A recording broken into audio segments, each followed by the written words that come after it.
Okay, we're going to be continuing with artifacts or inscriptions, things like letters and whatnot that Muslims have forwarded, and some of you have also forwarded, supposedly from the 7th century. But before we go on, I would like to bring up a problem that seems to be coming up with Muslims who are responding to these videos, these episodes.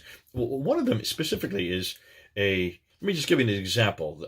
A fellow who is, I think, a disciple of Nizamuddin Markaz out of India, who comes up constantly trying to foist back onto the discussion reference after reference that he considers are historical, while refusing to use historians who are from that period, people like Dr. Robert Hoyland, who is considered to be the world authority on what is happening or what was being written, what was being inscribed in the 7th century. And this particular Muslim, who doesn't give his name, he just says that he belongs to this forum, mentions a encyclopedia, Jewish encyclopedia, 1906, an article by Joseph Jacobs and Mary W. Montgomery as a proof that there were Jews living in Medina and proof that there were Jews living in what was then, of course, Yathrib, before that, and Khaybar, just to the north. And because of the fact that the Jews accepted it, therefore, who am I to quibble? If they're Jews, they accepted it, who am I to quibble with this? I responded and I said, listen, take a look and see what they're writing. What Jacobs and Montgomery are writing are straight out of Ibn Hisham and straight out of the traditions from the 9th and 10th century. These are well known, and these are certainly, even in 1906, that would be all that they had, because in 1906 they really hadn't really done any historical studies. The historical studies on the emergence of Islam have only been really out since the 1970s, when you had Wansborough at the School of Orange and African Studies even opened this whole up. He was the first one to open up this whole study against. Well, no, that's not quite right. You have in the 1950s, the Germans were doing that. Schacht did this. Goldziher did it before him in the 1920s. But 1907, this was something that nobody would have even bothered or tried to engage with. And that's why this whole study of the history of Islam and what we're going through, and one of the things, and some of the things that I'm introducing in these episodes, is a new history. And that's why you're not finding many Muslims who are engaging with it, or even have engaged with it, or even understand the context, including this one that I'm using here as an example. To go back to a document from 1906 and say that since the Jews agreed that they were living there in Medina, in fact, he sent me an article, and if you look at the article, you can go up and see in the comments at the bottom of the last episode. Take a look and see what's written in those articles from the Jews. It is exactly the thing that I'm talking about. It's these tradition stories of the Banu Kainuka, the Banu Nadir, and the Banu Quraiza family being wiped out, being thrown out, being killed. Even reference to Asma bin Marwan being assassinated for doing satirical verse.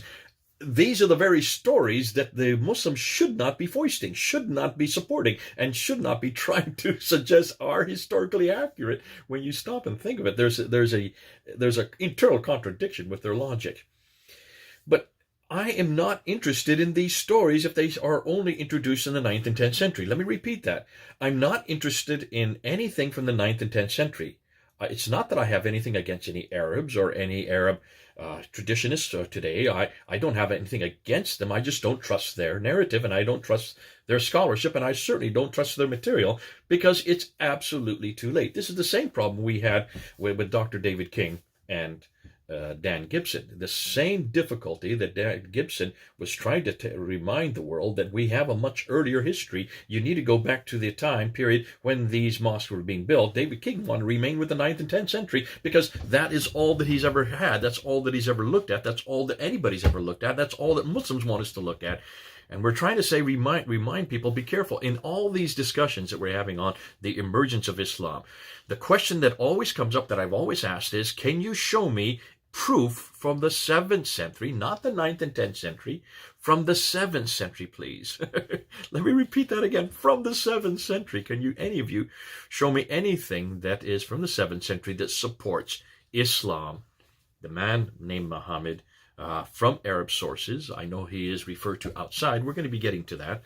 Or this city called Mecca, where he lived, or these people called Muslims, which he belonged to, or this religion called Islam, which was his supposed religion, or the book called the Quran, which is the one that he received. Please, we're still looking for this, and we still want and trying to get any type of material from the 7th century. Let's keep it to the 7th century, not 9th, 10th, 11th, 12th, 15th, 16th century. Please, let's keep it to the 7th century. Okay, I hope that's good for now. I needed to get this in there because we're getting so many, there's so much confusion on this issue.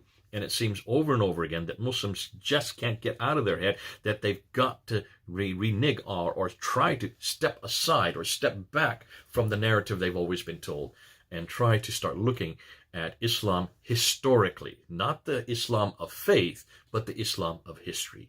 We've had to do it as Christians. It's now your turn to do it as Muslim. God bless you. It's been good talking to you. I hope we get it now. Okay, let's see what we can find from anything in the 7th century. This is Jay then, over now.